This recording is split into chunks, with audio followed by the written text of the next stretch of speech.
Module for EMR, Assessment in Reading Instruction. Today we're going to be looking at fluency and a very common type of assessment in reading, the fluency testing.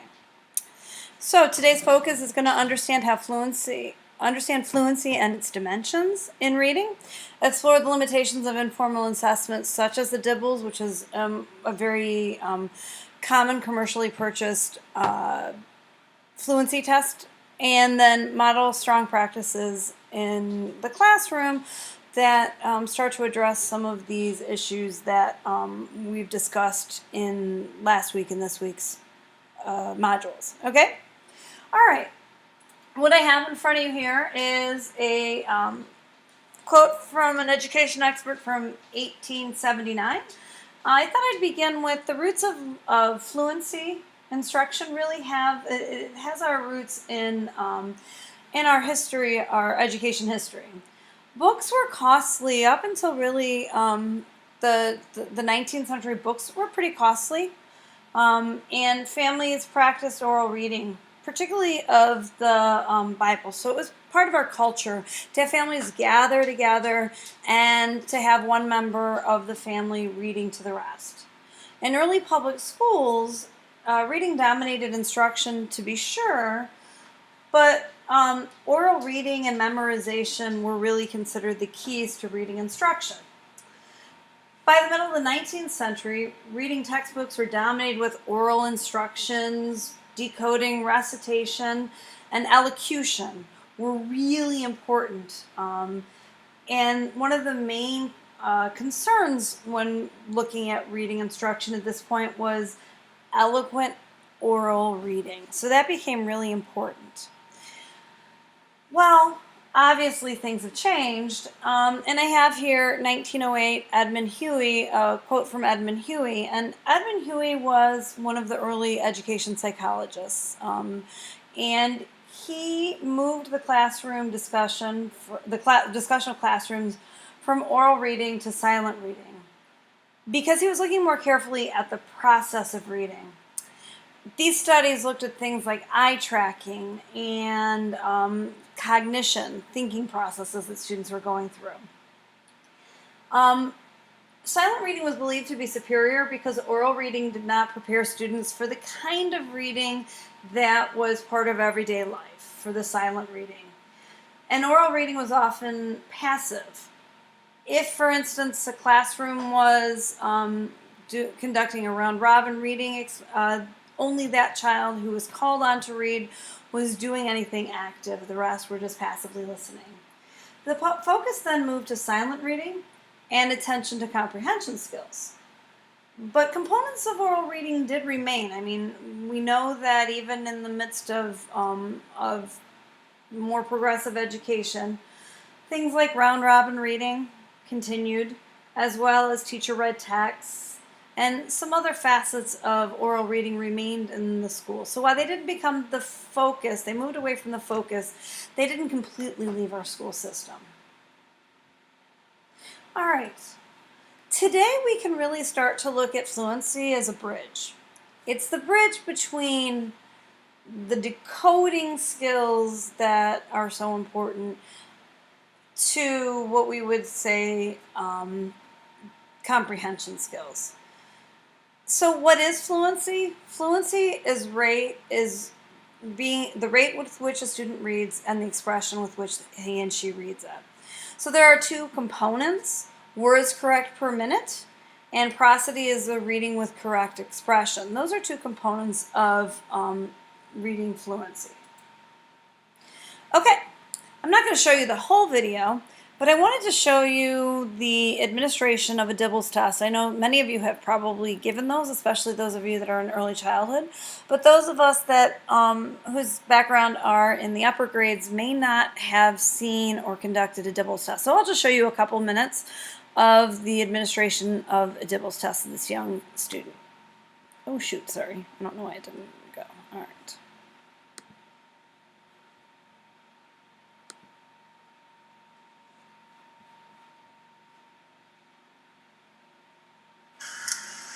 Hi, I'm Shana. Today I'm going to be showing a Dibbles assessment that we use in 1st grade through 4th grade.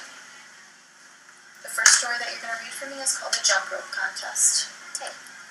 It was the day of the jump rope contest. Kim and Anna were going to compete. Kim was going to do a new trick. Anna was going to help. Notice that she started the watch, the timer, when he started to read, and she is reading along with him. She's going to mark any mistakes that he makes in his reading. 5 boys went next. They used ropes to do tricks. All the boys jumped over ropes at the same time. Their feet moved quickly and in a steady beat. The boys did tricks, kicks, and spins. The ropes never stopped turning. "We're next," said Anna. Kim hoped she would not miss her new trick. Anna was sure that she and Kim would do well. First, Kim turned the rope. Anna jumped. Anna did the same. Did some spins. Okay, so the timer comes on. She stops him and she begins him on another passage. Okay. So this is the administration of the Dibbles test that you're watching here. All right, let me get back into this full screen. Okay, so what happens after a student takes the Dibbles test? And there are some other components to it. For instance, there are some grade appropriate sight word lists. There's a part where the students are reading what you would consider kind of nonsense, but for phonetic skills, combining consonants and vowels to make often nonsense words, so that the students are not relying on sight or memory, that they're actually having to put together these consonant and vowel sounds. But the really important part, or kind of like the most common aspect of the Dibbles score that is looked at, is the words correct per minute rate. And there are benchmark scores that are given for fall, so early in the school year, middle of the school year, and summer or spring. And these are really used to see whether or not the students are reading at a rate that is important, that is appropriate for their age level. And these are normed tests, okay? So at this point, what I'd like you to do is I'd like you to stop the video, and I'd like you to read. I have a PDF of an article from Education Week called "National Clout of Dibbles Draw Scrutiny." I'd like you to read the article and then go on to Leo, and I'd like you to post a comment on the forum and respond to your classmates' posts, okay? Once you've done that, you can return back to the video and finish this lesson. But I'd really like you to, please, I know I can't control this, but I'd like you to kind of come to this fresh before I continue on and give you some more background on fluency and fluency testing.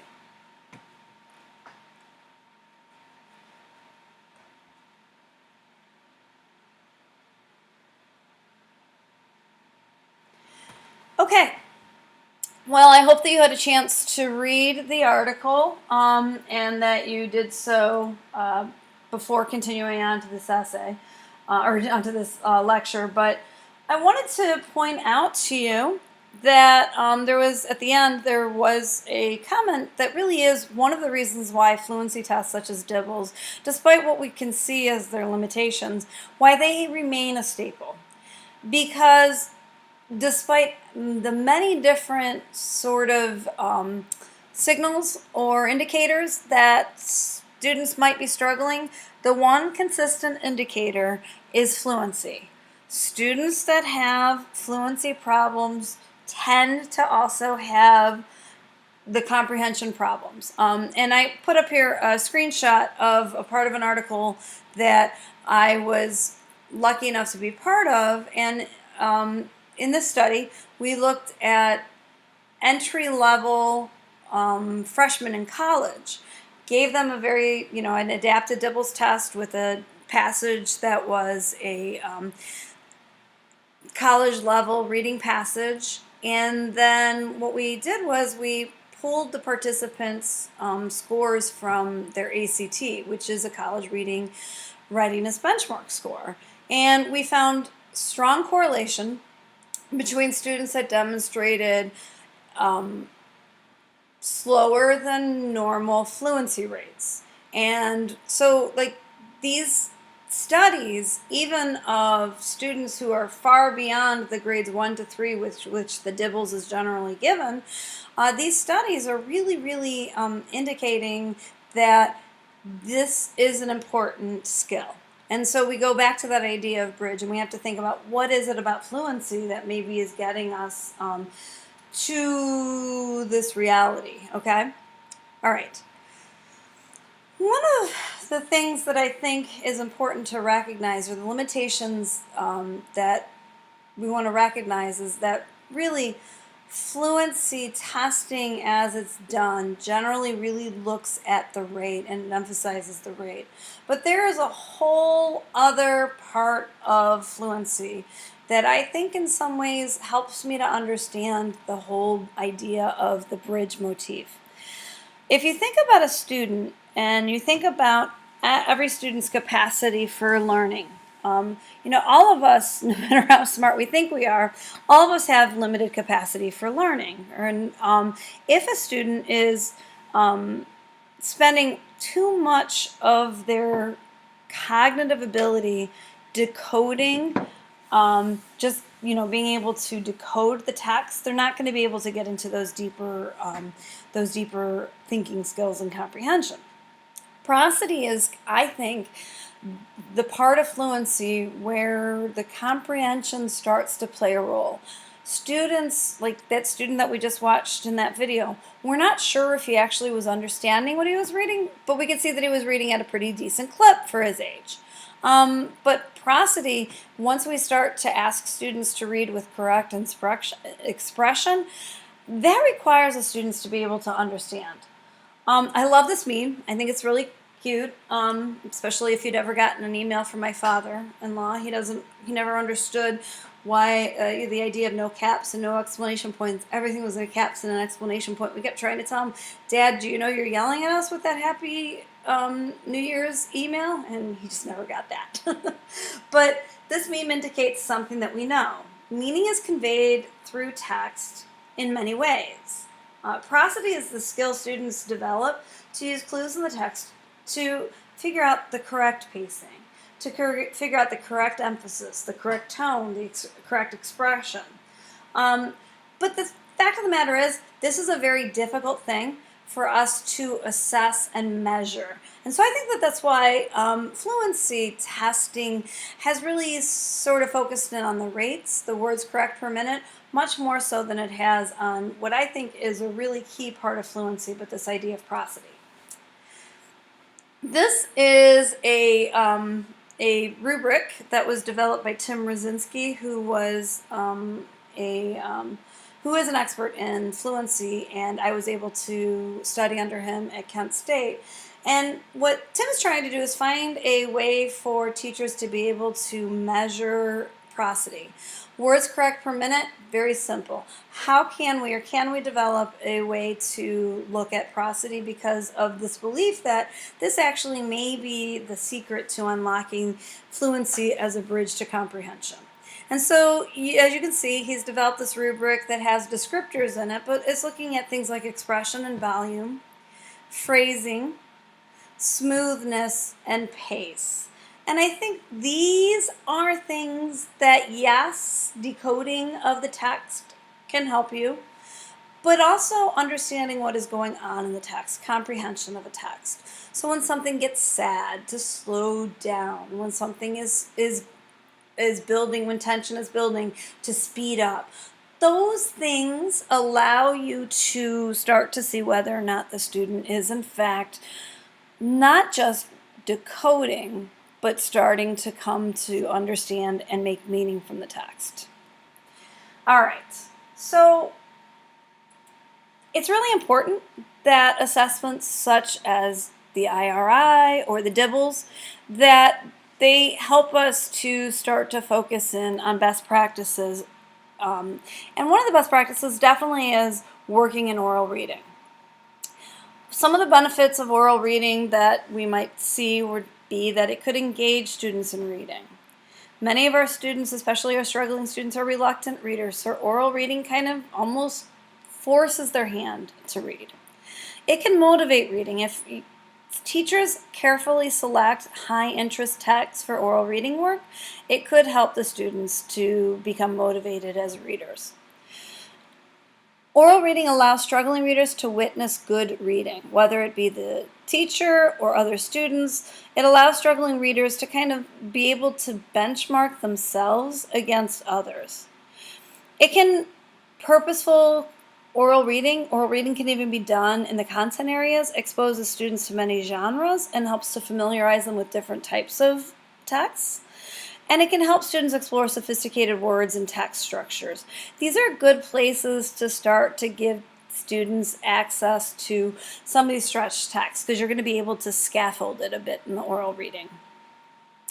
All right, so what could fluency work look like? I'm just going to show you like snippets. I'm going to stop most of these clips at some point, but talk about this idea that fluency work is not just drill and skill. And so I wanted to show you some kind of interesting techniques, instructional techniques that are used that we would consider work on fluency.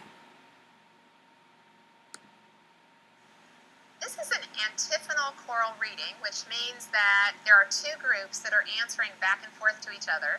The name of it is Symbiosis and Competition, which seems like an odd name for a reader's theater type production, but my kids were reading in a boring science text one day and they rewrote the words to make it come alive about what a food chain is.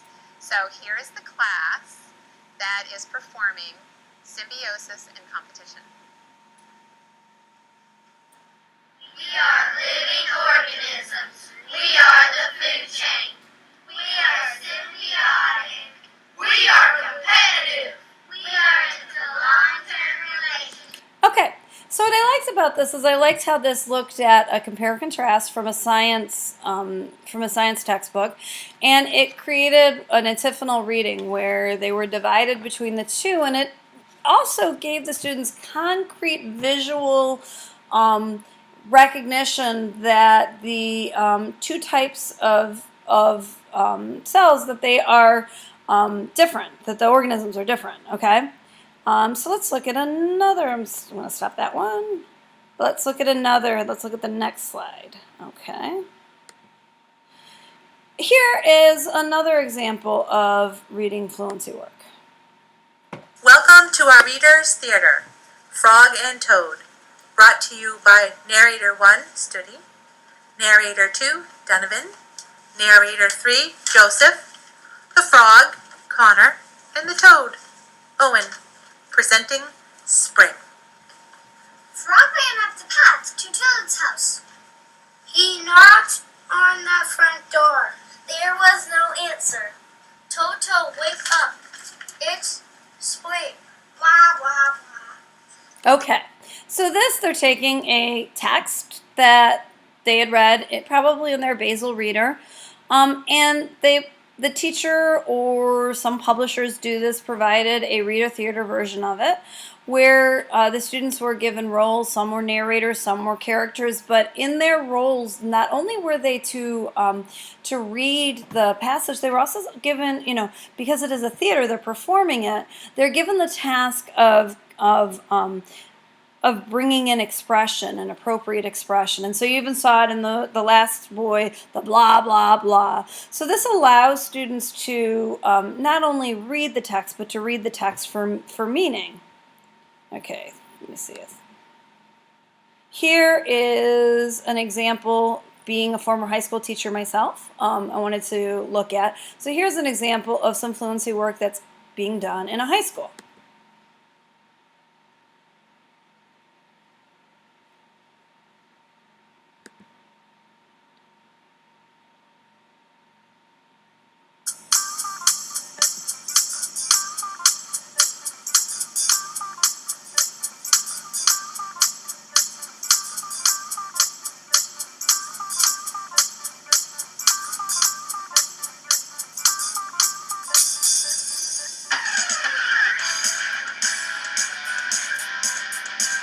It's also got cool music.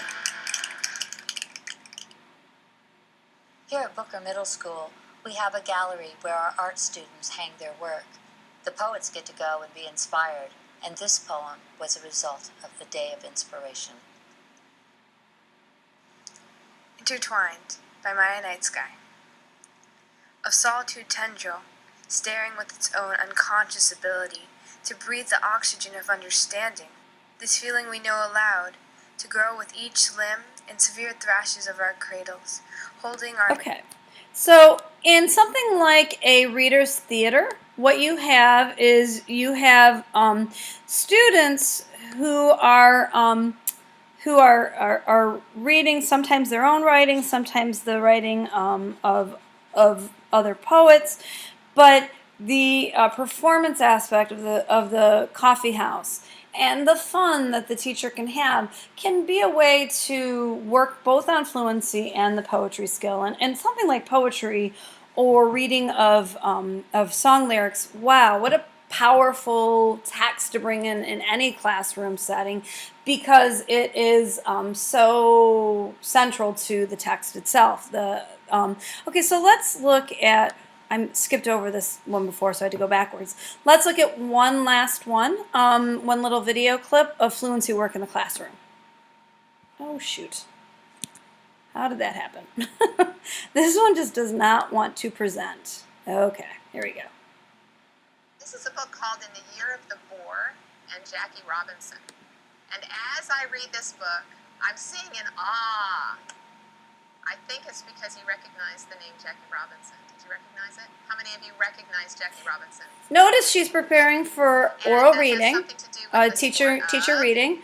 But I like that she's not only just modeling the teacher reading, she's modeling for them sort of a little bit of her thinking. Some of the background knowledge that students bring, some of the interests, and she prepares them for her oral reading by giving them some prompting questions. But it should start kind of the ideas rolling in your head of how you're going to see that relationship. And we've talked a lot since school started about how we use our voices. Even these older students, and how we read dramatically. Moving them away from their desks and giving them some, this has some value to it.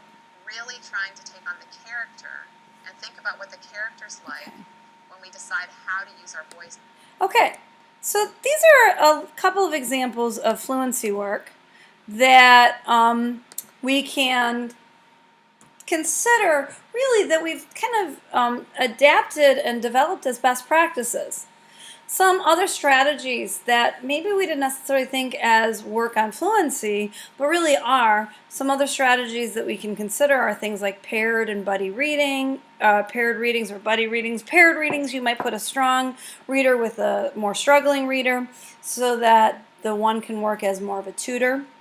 Buddy readings might be, those are good because they're a little bit less anxiety giving for students that are self-conscious, but buddy readings, maybe you take a 4th grade class and you bring it down to the kindergarten class, things like that. Radio reading or podcasting, especially in the digital age, having students practice and perform a text and then record it for distribution electronically or digitally, those would be kind of an interesting way to do that. Reading and listening centers or books on tape allow students to hear and read along. Some even might, especially in the younger grades, you might actually have them read along with the recorded version of the text, so that when they're making mistakes, they're hearing that right away and they're able to self-correct as they are reading. Dramatic readings, that might be really fun to do in content area. I think in like history, like do a dramatic reading of Abraham Lincoln giving the, the Emancipation Proclamation, things like that. Play adaptations, having students, this could be done cross-curricularly as well, looking at a text, creating it into a play and performing that play. These are reading strategies, but they're also reading strategies that help to develop fluency. There are 2 approaches to learning, to teaching literacy that are very, very strong, strongly rooted in fluency and work on fluency. Some of you may have heard of fluency-oriented reading instruction. This is a weekly curricular approach, and each day of the week there are different activities that students are doing with the text. It's a scaffolded instruction approach from, teacher does it, we do it, you do it approach, obviously. So the teacher reads the story, the students echo the story, then there's a choral reading of the story, then there's paired reading of the story, and then the final day there might be an extension activity that the students are asked to do. A variation or closely related to the fluency-oriented reading instruction, but less curricular, is a single lesson routine that was developed by Nancy Paddock and Tim Rosinski. Again, it has multiple steps, but this can be done in a single lesson. It can be done in short in 15 or 20 minutes, but the teacher would read a passage, the teacher rereads the passage using different types of expression, like maybe in a staccato voice and an unexpressive voice and a robotic-like voice, and then what they're doing is they're asking students to explain how the meaning was changed and get into a discussion about which was the correct expression. Then there's a choral reading of the oh, I got these spelled wrong. I sorry about all these spelling mistakes. The choral reading of the poem or the text, a paired reading, and then a student performance. And so these are some approaches of teaching literacy that are systematic. They are fluency approaches, but you can see how they can also develop comprehension skills. Fluency reading really, is approach. Wide reading has generally been something that we have kind of emphasized in modern modern education systems. It's the idea of reading a lot, exposing students to a number of things, because wide reading is what adults do. Generally, when an adult adult reads a whole bunch of things in a day, and when they're done reading one text, like a book, they might just pick up another text. It's not like they're rereading things over and over again. Deep reading, which is what fluency works at. Deep reading says that there's value sometimes in slowing that down and going back and back and back to a text. And so deep reading is really foundational to fluency instruction. Deep reading is something that we're starting to really value more and more in schools because of the emphasis on close reading in the Common Core as well. So you can see how fluency instruction, why we're reconsidering its value.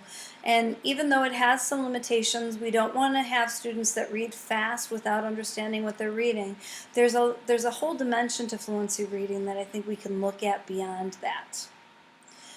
Okay, so what are the takeaways from today? Let's combine the last two modules that we had and think about this idea. One of the things that we learned is quick, intentional probes of reading, whether that are modeled after an IRI or a Dibbles test. They really can give us a whole host of data. You think back to the miscue analysis that we talked about last week.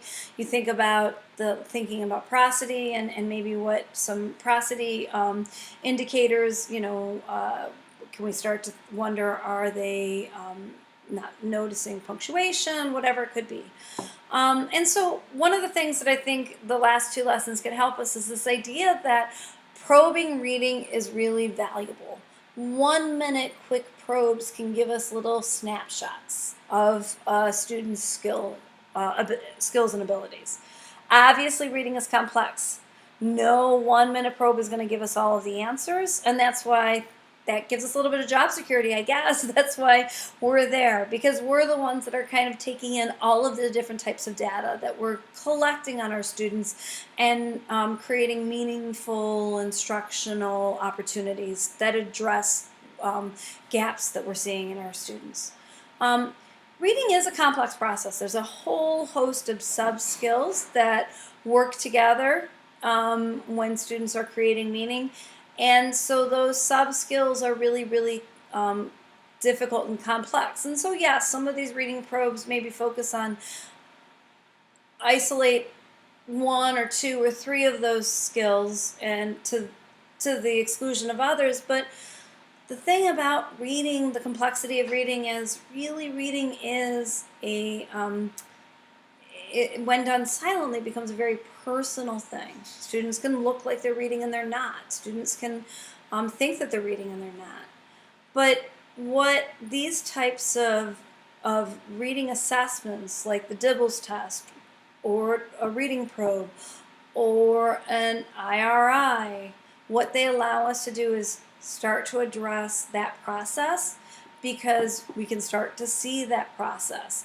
And seeing the process of reading often involves oral reading. Certainly there is a written response component that can help us to understand their process, but oral reading plays a really key role in helping us to be able to see the reading process. So I go back to the beginning of last week's module when I gave you this definition from the Council of Chief State School Officers, the bigwigs who make decisions that really affect your lives. And I want you to think about, again, these reading assessments in terms of formative assessment, and how, yes, they are diagnostic. Many of these are used as diagnostic tools, especially with things like the third grade reading guarantee. However, their value, their real value, or their hidden value, is often in helping to direct teachers to make adjustments in their instruction and start to address the possible gaps and problems that they're seeing. Okay, so this week's work, if you've not already done so, I want you to download and read Chapter 9 of The Reading Specialist by Rita Bean.